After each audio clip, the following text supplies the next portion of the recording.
विश्वामित्र का आगमन। अयोध्यापति महाराज दशरथ के दरबार में यथोचित आसन पर गुरु वशिष्ठ, मंत्रीगण और दरबारीगण बैठे थे।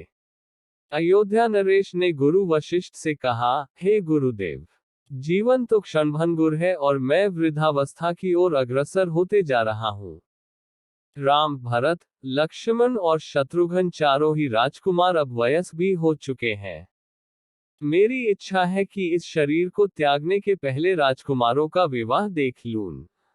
अतः आपसे निवेदन है कि इन राजकुमारों के लिए योग्य कन्याओं की खोज करवाएं। महाराज दशरथ की बात पूरी होते ही द्वारपाल ने ऋषि विश्वामित्र के आगमन की सूचना दी। स्वयं राजा दशरथ ने द्वार तक जाकर विश्वामित्र की अभ्यर्थना की और आदरपूर्वक उन्हें दरबार के अंदर ले आए तथा गुरु वशिष्ठ के पास ही आसन देकर उनका यथोचित सत्कार किया। कुशलक्षेम पूछने के पश्चात राजा दशरथ ने विनम्र वाणी में ऋषि विश्वामित्र से कहा, हे मुनिश्रेष्ठ, आपके दर्शन से मैं कृतार्थ हुआ तथा आपके चरणों की पवित्र धूलि से यह राजदरबार और संपूर्ण अयोध्यापुरी धन्य हो गई। अब कृपा करके आप अपने आने का प्रयोजन बताएं। किसी भी प्रकार की आपकी सेवा करके मैं स्वयं को अत्यंत भाग्यशाली समझूंगा। राजा के विनयपूर्ण वचनों को सुनकर मुनि विश्वामित्र बोले, हे राजन, आपने अपने कुल की मर्यादा के अनुरूप ही वचन कहे हैं। इक्ष्वाकु वंश के राजाओं की श्रद्धा भक्ति गौ, ब्राह्मण और ऋषि मुनियों के प्रति सदैव ही रही है। मैं आपके पास एक विशेष प्रयोजन से आया हूँ, समझिए कि कुछ मांगने के लिए आया हूँ।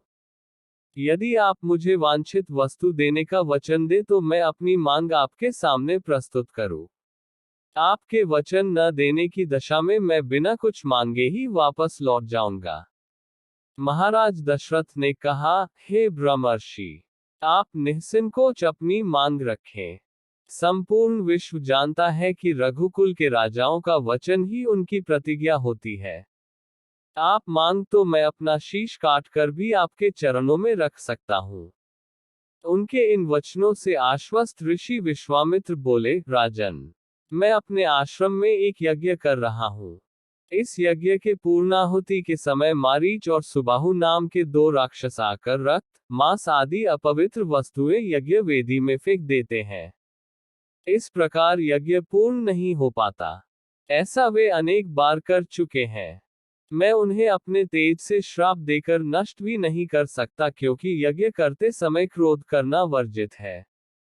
मैं जानता हूं कि आप मर्यादा का पालन करने वाले, ऋषि मुनियों के हितैषी एवं प्रजावत्सल राजा हैं।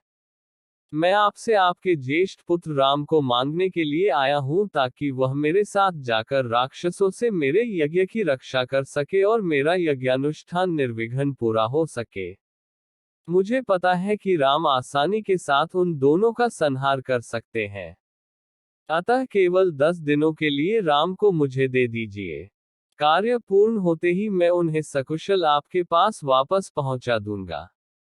विश्वामित्र की बात सुनकर राजा दशरथ को अत्यंत विषाद हुआ।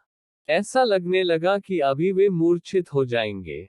फिर स्वयं को संभाल कर उन्होंने कहा, मुनिव, राम अभी बालक है। राक्षसों का सामना करना उसके लिए संभव नहीं होगा। आपके यज्ञ की रक्षा करने के लिए मैं स्वयं ही जाने को तैयार हूँ। विश्वामित्र बोले, राजन, आप तनिक भी संदेह न करें कि राम उनका सामना नहीं कर सकते। मैंने अपने योगबल से उनकी शक्तियों का अनुमान लगा लिया है। आप निश्चिंत होकर राम को मेरे साथ भेज दीजिए। इस पर राजा दशरथ ने उत्तर दिया, हे मुनिश्रेष्ठ, राम ने अभी तक किसी राक्षस के माया प्रपंचों को नहीं देखा है और उसे इस प्रकार के युद्ध का अनुभव भी नहीं है। जब से उसने जन्म लिया है, मैंने उसे अपनी आंखों के सामने से कभी ओझल भी होने नहीं दिया है। उसके वियोग से मेरे प्राण निकल जावेंगे। आपसे विनय है कि कृपा करके मुझे ससैन्य चलने की आज्ञा दें। पुत्रमोह से ग्रसित होकर राजा दशरथ को अपनी प्रतिज्ञा से विचलित होते देख ऋषि विश्वामित्र आवेश में आ गए। उन्होंने कहा, राजन, मैं नहीं जानता था कि रघुकुल में अब प्रतिज्ञा पालन करने की परंपरा समाप्त हो गई है। यदि जानता होता तो मैं कदापि नहीं आता। लो मैं अब चला जाता हूँ। बात समाप्त होते होते उनका मुख क्रोध से लाल हो गया। विश्वामित्र को इस प्रकार क्रोध होते देखकर दरबारी एवं मंत्रीगण भयभीत हो गए और किसी प्रकार के अनिष्ट की कल्पना से वे कांप उठे। गुरु वशिष्ठ ने राजा को समझाया, हे राजन, पुत्र के मोह में ग्रसित होकर रघुकुल की मर्यादा, प्रतिज्ञा पालन और सत्यनिष्ठा को कलंकित मत कीजिए। मैं आपको परामर्श देता हूं कि आप राम के बालक होने की बात को भूलकर एवं निश्चिंत होकर राम को मुनिराज के साथ भेज दीजिए। महामुनि अत्यंत विद्वान, नीति निपुण और अस्त्र शस्त्र के ज्ञाता है। मुनिवा के साथ जाने से राम का किसी प्रकार से भी अहित नहीं हो सकता, उल्टे वे इनके साथ रहकर शस्त्र और शास्त्र विद्याओं में अत्यधिक निपुण हो जाएंगे तथा उनका कल्याण ही होगा। गुरु वशिष्ठ के वचनों से आश्वस्त होकर राजा दशरथ ने राम को बुला भेजा। राम के साथ साथ लक्ष्मण भी वहां चले आए। राजा दशरथ ने राम को ऋषि विश्वामित्र के साथ जाने की आज्ञा दी। पिता की आज्ञा शिरोधार्य करके राम के मुनिव के साथ जाने के लिए तैयार हो जाने पर लक्ष्मण ने भी ऋषि विश्वामित्र से साथ चलने के लिए प्रार्थना की और अपने पिता से भी राम के साथ जाने के लिए अनुमति मांगी।